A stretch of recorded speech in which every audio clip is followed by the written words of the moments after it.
Hey guys, so I haven't played Subnautica for a few months. I beat it, loved the hell out of it, but eh, I kind of just dropped it, didn't touch it. And then somebody gave me the idea of trying to play through Subnautica without building a vehicle that would include the prawn, sea moth, and cyclops. And at first I was like, okay, this is sounds impossible or sounds, extremely hard, but as I started playing it, I realized it's completely 100% feasible. And I'm going to show you the path I took to achieve this goal. Now, this will have some spoilers. In fact, I've completed the main story, I just haven't left the planet yet. So if you don't want anything spoiled, or if you still are playing through it, don't watch this video. But if you're curious about how I did this challenge, feel free to take a look. My playthrough right now is about 17 hours in. I didn't do it on hardcore mode because I died several times due to drowning, but it's still a fun challenge to try and do yourself. So here we go. So how am I going to prove to you guys that I've been able to do this without the use of cheats or hacks or anything like that? Other than just trusting me, I do have a few ways to kind of prove it. But I'm also going to go through the path I took and show you exactly how I did it. Right now, I don't have... the only vehicles I have built are the Seamoth and the Prawn, or at least researched, sorry. I don't have the Cyclops, and I don't even have the Moon Pool completed yet. And I, in fact, haven't even... didn't even bother to repair the life pod. So you will need a few things. The Sea Glide is the #1 most important thing, and you will need the multi-purpose room and the battery charger, and where's the other one? The thermal plant. With those researched, you can essentially build mobile bases. There are a few other ones, obviously, you will need as you progress through the story. You'll want to fix the radiation leak in the Aurora as soon as possible. And then the other one that you'll need to find is the ultra high capacity tank.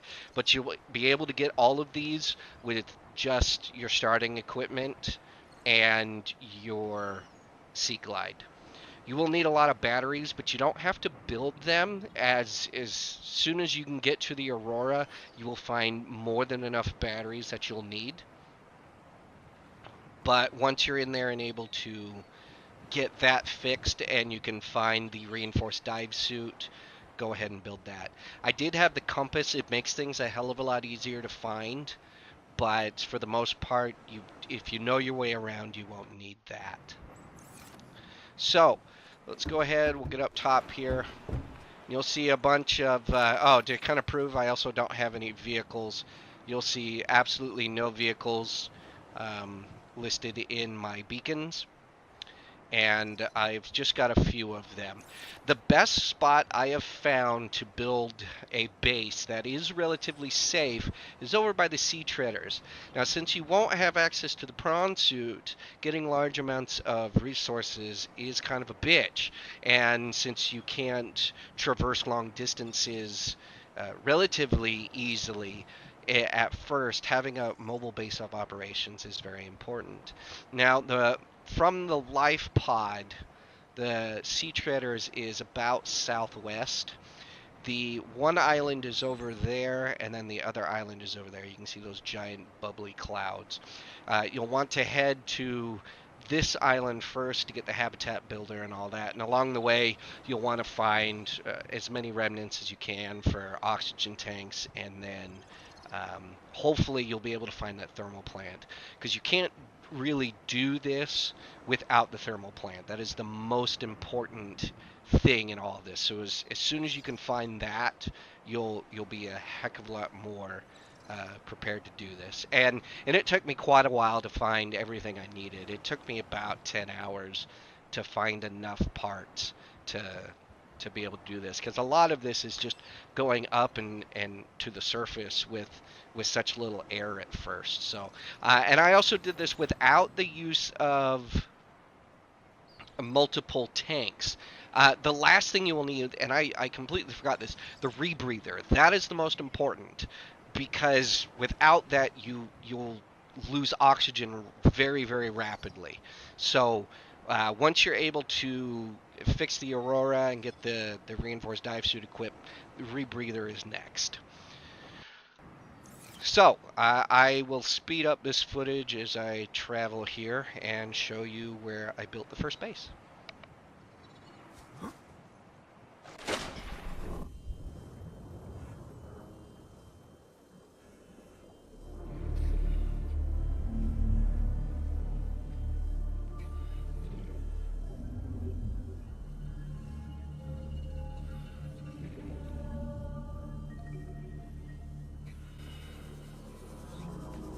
Now, other than being a relatively safe spot, the reason I built this base way over here is because right below us is the entrance to the Blood Kelp Zone, which goes right into the Lost River. Now, this is a great staging point. What happens if you can't quite get a base out here in time? Well, I'm going to show you another trick I learned to be able to build mobile bases either in a hurry or if you need to be able to scout locations that you would prefer. Now, I built right next to this wreck. It's easy for me to find, and I noticed absolutely no major critters. There's a warper occasionally, but he kind of minds his own business. There he is, in front. These things. This is an exterior grow bed, which you can also find on the island. And then this is brain coral, which you can find all over the safe shallows. Brain coral, if you chunk a piece off and put it in a grow bed, will grow and produce oxygen for you. Now with this, you're able to essentially build as many bases as you want, spots so that you can get air this far down. If you notice though, around here there is no spot to essentially generate power, and the only thing I have powering this base is a single solar panel. Solar panels will work during the daytime up to 200 meters. Now, it's very slow in generating power, but it does the trick, which is what we need, and that's to generate oxygen inside. During nighttime, there is no power, but you're able to still get oxygen to yourself. Now, inside here, all I've got is another bioreactor when I was able to get enough materials so that I was able to use this as a staging point. Now, one thing you're going to need if you plan on going any deeper is the thermal plant. And that's because that far down, that's really the only reliable way to get energy quickly. Now, you could pack a bioreactor, but then you'd also need materials, and it's not self-sustaining in that you got to keep putting stuff in there to keep it active. To get a base set up anywhere, I actually made a list of materials. You need 6 titanium for the multi-purpose room, 2 titanium and 1 quartz for the hatch, 5 titanium, 2 magnetite, and 1 aerogel for the thermal generator. If you get that and just carry that with you, you can plop up a base at any time you need around thermal events. So when looking for another area, that is the minimum. Obviously, you'll want more as you set up bases. The battery charger is probably the next important thing, as until you get the ion batteries, you will be going through batteries like crazy with this thing. So from here, we have access to a ton of materials around here. And there was actually some magnetite around here. So that's another great reason to have this base here. Once you're ready to go, we actually get to go a little deeper. And from here, you just go over to where that giant crevasse was.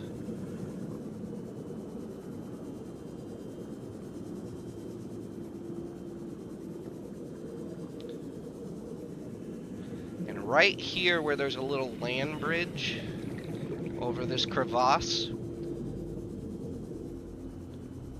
just go straight down into the abyss. You'll want to keep heading down until you start to see a green glow. Once you do that, you'll be at the Lost River. A Lost River is kind of nice because there are a ton of thermal geysers everywhere in this place. And it's quite a ways down. You'll pass some other wrecks if you feel like exploring. But there's the green goo. And the green goo is our entrance. Right here. Here's the giant cave. Okay. There's our map there. Now before you get to the Ghost Leviathan, there are thermal geysers all over the place. Pick one, pick a spot you enjoy the most, plop down your thermal generator, your multipurpose room in your hatch, and boom, you've got oxygen. From there you can get all the resources you need around to build a battery charger and everything else you need.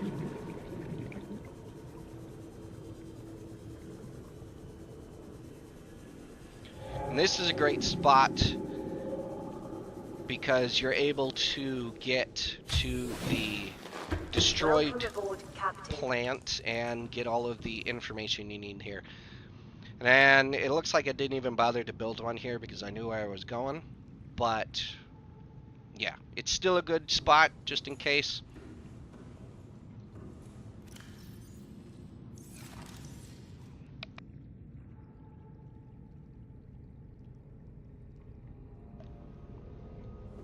Our next journey takes us to what I like to call the Tree of Life. The Tree of Life is especially easy to find. Just plop out a little bit.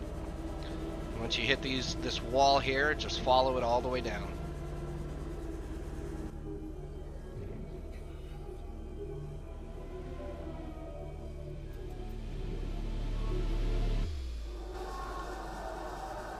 Now the damaged facility is right over there by those two pillars. Now I had to build a brain coral sample over there to be able to generate oxygen and fully explore the place without having to worry about drowning. So that's another idea that you'll want to do. Now by the Tree of Life, it is 100% safe. These things don't attack you at all. You can go into this blue goo here.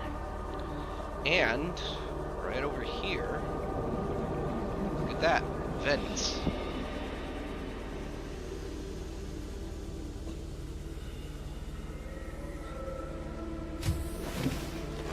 Welcome aboard, Captain.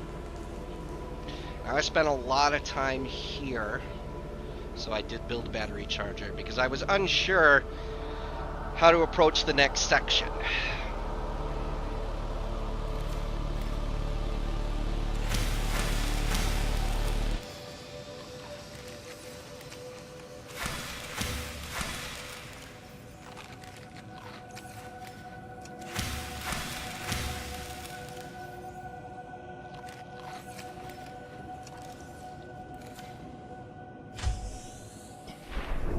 Here there is only one path.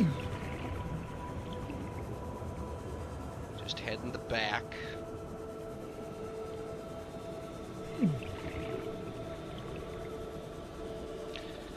Now I had to build two bases, but I ended up moving it further back once I got more established.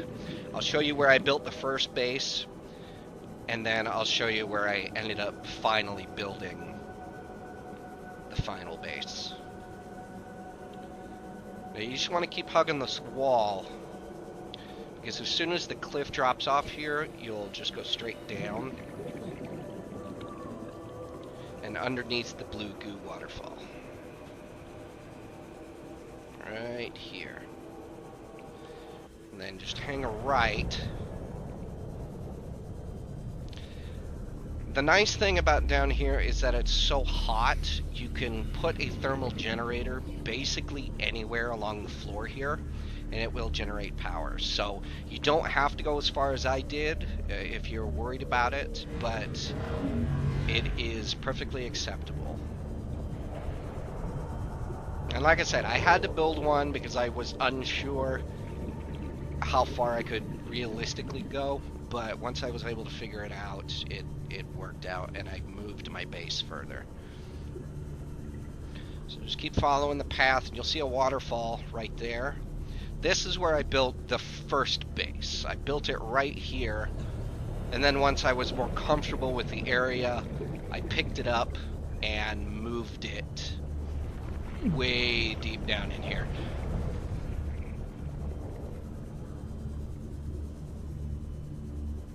And you'll make it as long as you got the tank.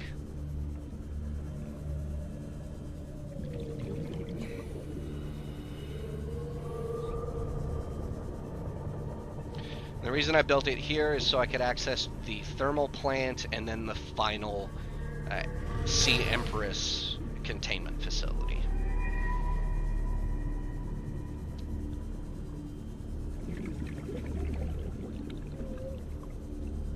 And while this isn't my furthest base down, this was basically as far as I needed to go, and kind of prove it to myself that I could do it without any vehicles.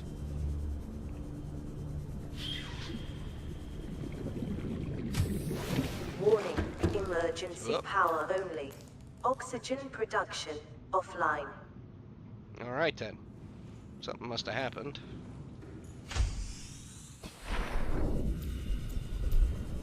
That or oh, see? It's not generating power for some reason. So let's just quickly move it before I drown.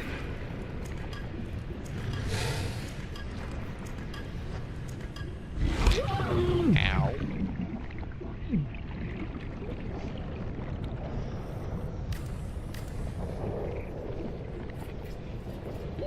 "30 seconds. We're fine. There we go.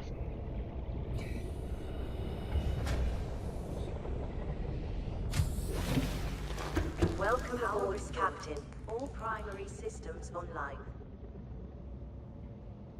Alright, and then I'll go ahead and I'll show you my final base. The one will work on the most. All you gotta do is just angle down, you'll find this opening.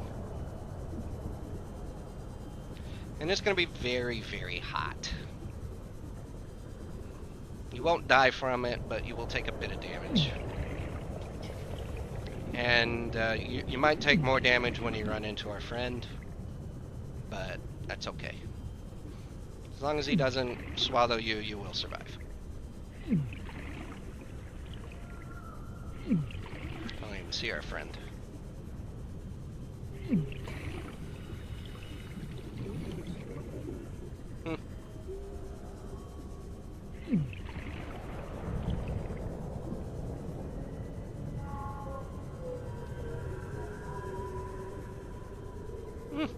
No idea.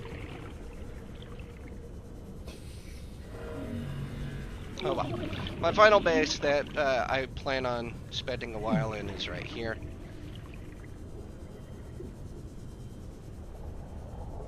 Right next to the final containment place and all of the portals. And it's actually the farthest point down you need to go. So there you go, guys. Proof you can do this without a vehicle. You just gotta plan ahead. And when you finally get down here, you can get some pretty cool sites and bases set up however you want. I like this spot the most. I think it's pretty awesome. Alright, I hope you've enjoyed this. I'll talk to you guys later.